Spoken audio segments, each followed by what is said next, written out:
Hey everyone, look around you. How many of us are utterly exhausted right now? Waking up feels like a battle.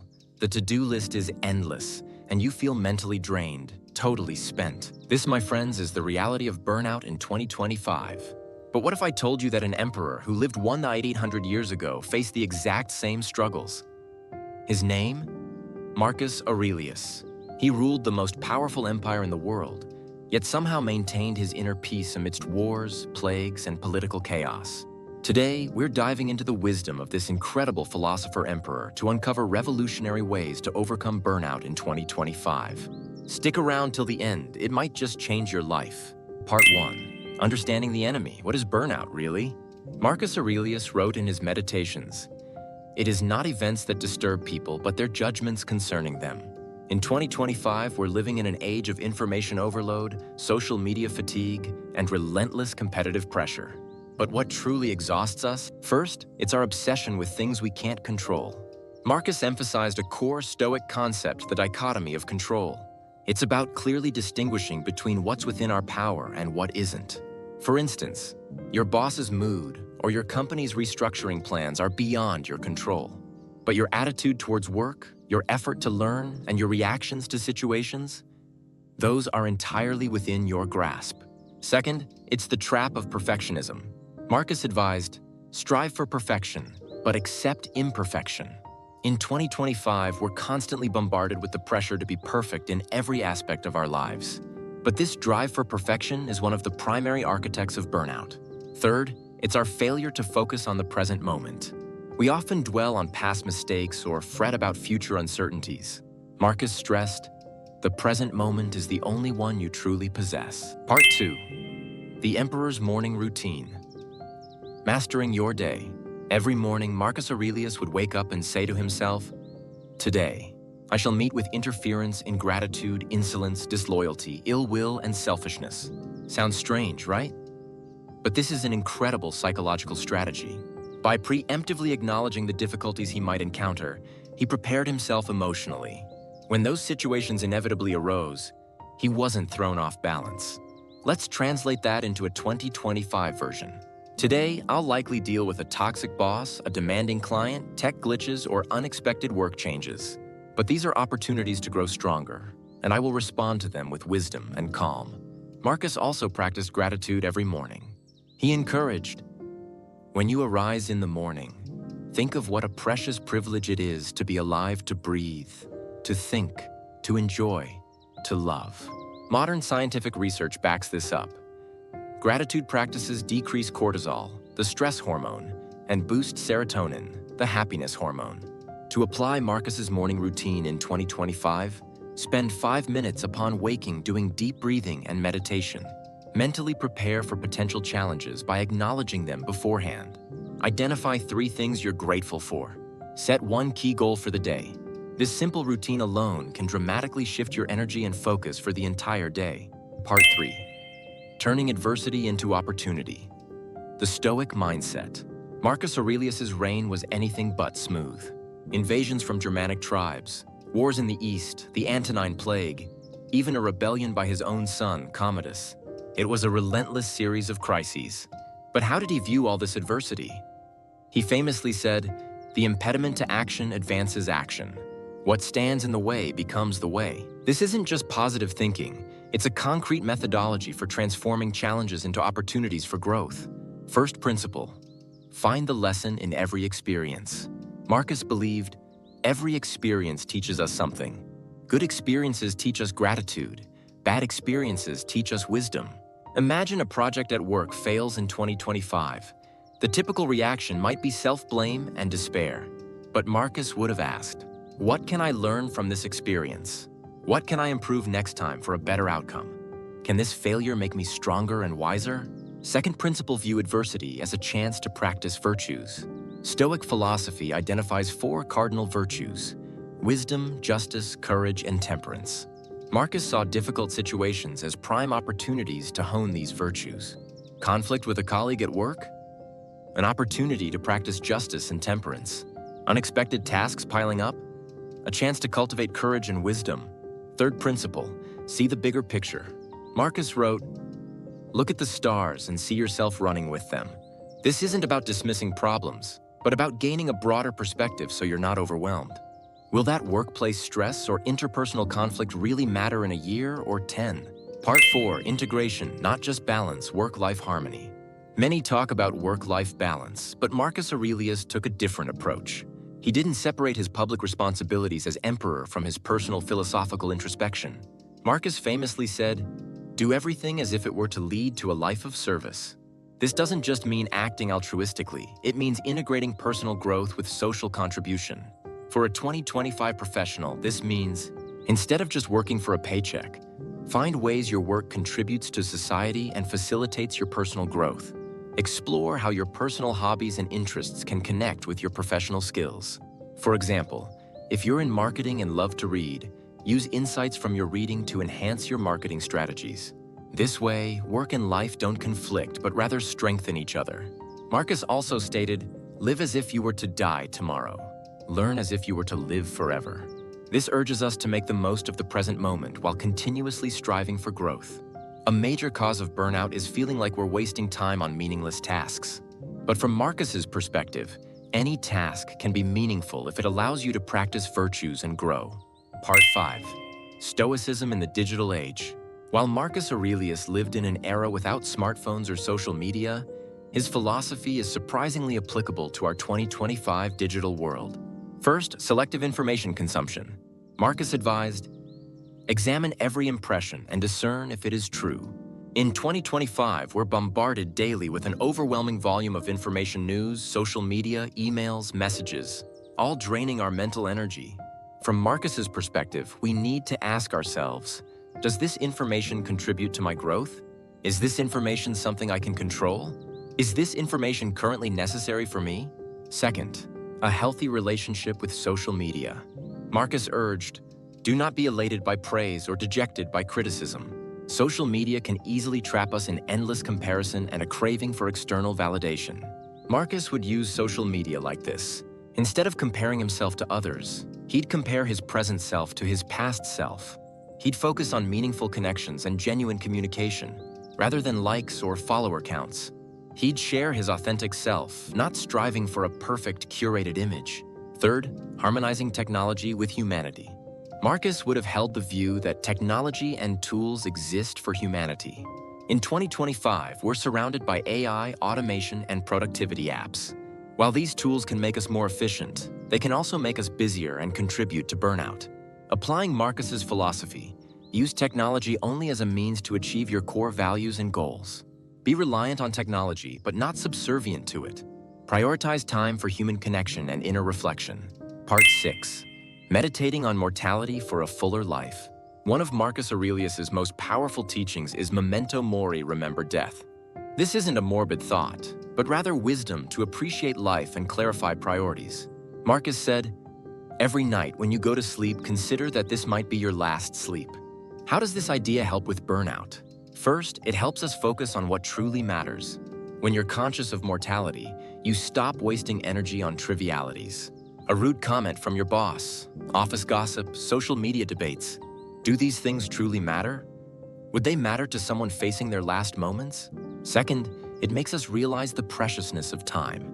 We often act as if time is infinite. We squander it on unimportant tasks and postpone crucial ones for later. But with death in mind, every moment becomes precious. Third, it prompts us to think about our legacy. Marcus often asked himself, "What will I leave behind?" This isn't just about career achievements or material possessions, but about the impact you've had on others and how you've made the world a better place. For a 2025 professional, this means, once a week, ask yourself, are the things I'm doing right now truly important?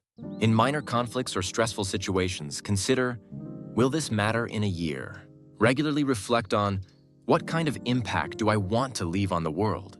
Part 7. Practical Stoic Techniques for Today.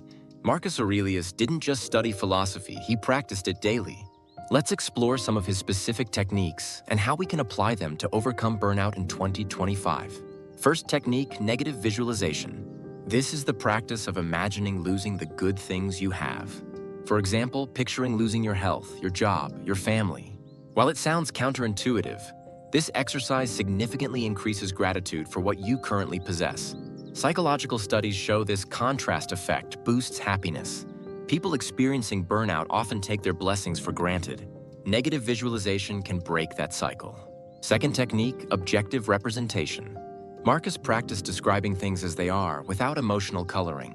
For instance, instead of saying that dreadful meeting, he'd describe it as 10 people gathered for 30 minutes to discuss a topic. Using this technique, my boss hates me. My boss requested 3 revisions on my report. My life is the worst. Some things haven't gone as planned in the last few days. I'm a failure. I didn't achieve the desired outcome on this project. Third technique, cosmic perspective. Marcus practiced viewing his problems from a cosmic scale. Earth is just a speck in the universe, and our lives are but a fleeting moment in cosmic history. This isn't about ignoring problems, but about gaining a wider perspective so you aren't overwhelmed. Will that workplace stress or interpersonal conflict really matter in a year or 10? Part 8. The science behind Stoicism. Modern validation. Interestingly, Marcus Aurelius's philosophy is being scientifically validated by modern psychology and neuroscience. First, the foundation of cognitive behavioral therapy, CBT. One of the leading modern psychotherapies, CBT, is directly influenced by Stoic philosophy. Founders of CBT like Aaron Beck and Albert Ellis openly acknowledge their debt to Stoicism. The core principle of CBT, thoughts determine feelings and actions, is exactly what Marcus emphasized 2 millennia ago. Second, brain plasticity and meditation's effects. Research from UCLA Neuroscience shows that regular meditation and reflection can actually change brain structure. Specifically, the prefrontal cortex responsible for emotional regulation thickens, and amygdala activity responsible for stress response decreases. Marcus's daily reflection and meditation habits likely reshaped his brain to better handle stress. Third, the scientific benefits of gratitude practice. Studies from the University of California have shown that regular gratitude practice can reduce the stress hormone cortisol by 23%, increase the happiness hormone serotonin by 25%, improve sleep quality, boost the immune system. Fourth, the psychology of locus of control. Harvard University research indicates that individuals who believe they can control their own lives, internal locus of control, cope better with stress and are less prone to burnout than those who don't. Marcus's dichotomy of control is a key strategy for strengthening this internal locus of control. Part 9. The Emperor's Greatest Crises and How He Overcame Them. Marcus Aurelius's philosophy truly shone when he faced the greatest crises of his life. Let's see how he navigated situations strikingly similar to the burnout we experience today. Crisis 1. The Antonine Plague and Modern Pandemic Stress.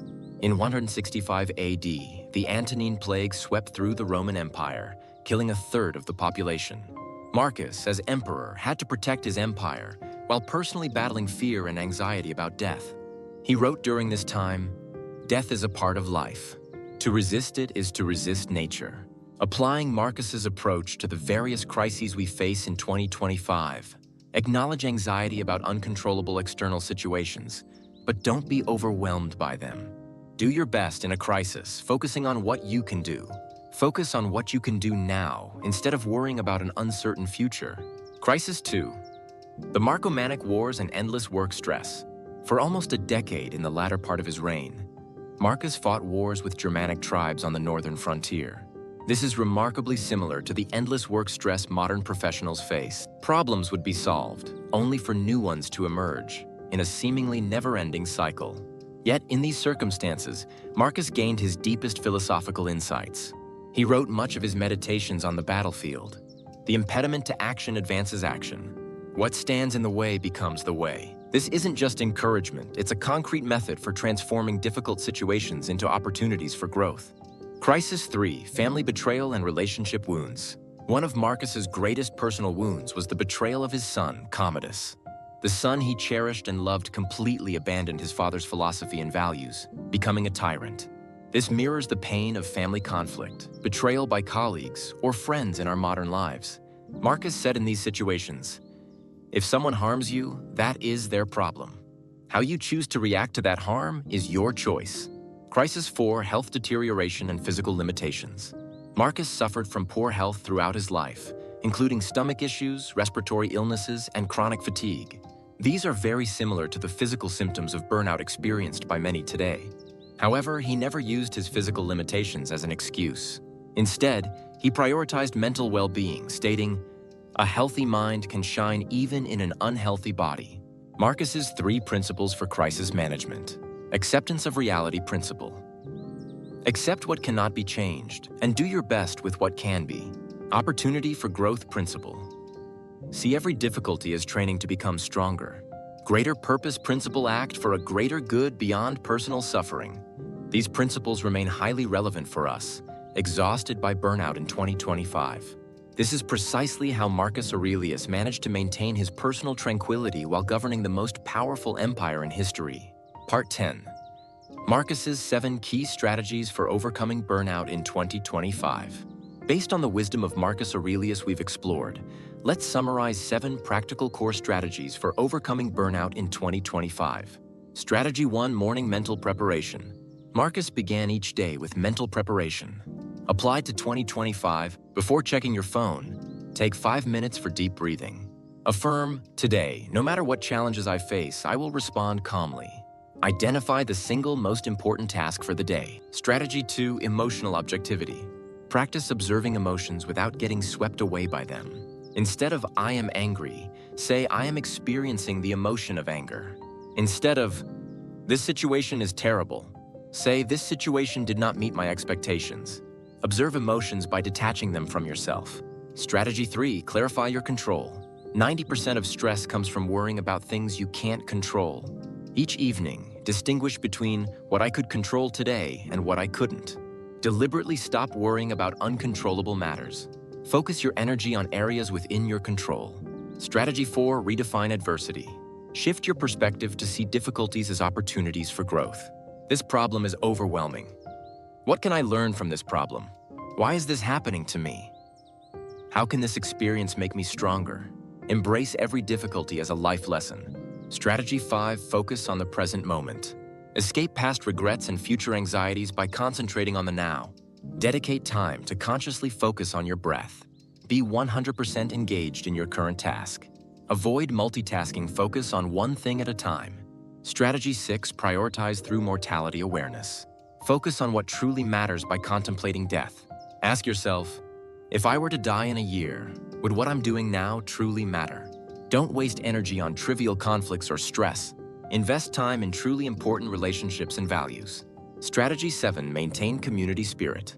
Transcend personal suffering by having a greater sense of purpose. Consider, how does my work help others? Connect personal growth with societal contribution. Maintain your identity as part of a community, not just an individual. 30-day challenge, Marcus Aurelius Burnout Recovery Plan. Here's a concrete way to implement these 7 strategies over 30 days. Week 1. Practice morning mental preparation and emotional objectivity. Week 2. Add clarifying your control and redefining adversity. Week 3. Incorporate present moment focus and mortality awareness. Week 4. Fully integrate all strategies, including community spirit. Each evening, reflect on your day with a simple journal and review your progress weekly. After 30 days, you'll have a completely new perspective and improved ability to cope with burnout. Marcus Aurelius said 1,800 years ago, "At dawn, when you have trouble getting out of bed, tell yourself, I am rising to do the work of a human being." For us, exhausted by burnout in 2025, this carries special meaning. We don't need to be trapped by yesterday's fatigue and stress. Every day, we have the power to make new choices, to adopt new perspectives. The greatest gift Marcus Aurelius left us isn't just a philosophical theory. It's a concrete method for finding unshakable inner peace, even in life's most challenging moments. His wisdom, cultivated while governing the world's most powerful empire, remains incredibly relevant for us living in the complex modern society of 2025. In fact, it might be more necessary than ever. Remember, burnout isn't permanent. If you consistently apply Marcus Aurelius's wisdom day by day, you too can become a stronger, wiser person. Be master of your mind. Then nothing can harm you. If this video helped you overcome burnout, please like and subscribe. Share your own burnout recovery experiences in the comments below. We can all grow together. In our next video, we'll explore the wisdom of another great philosopher for our modern times. Thanks for watching.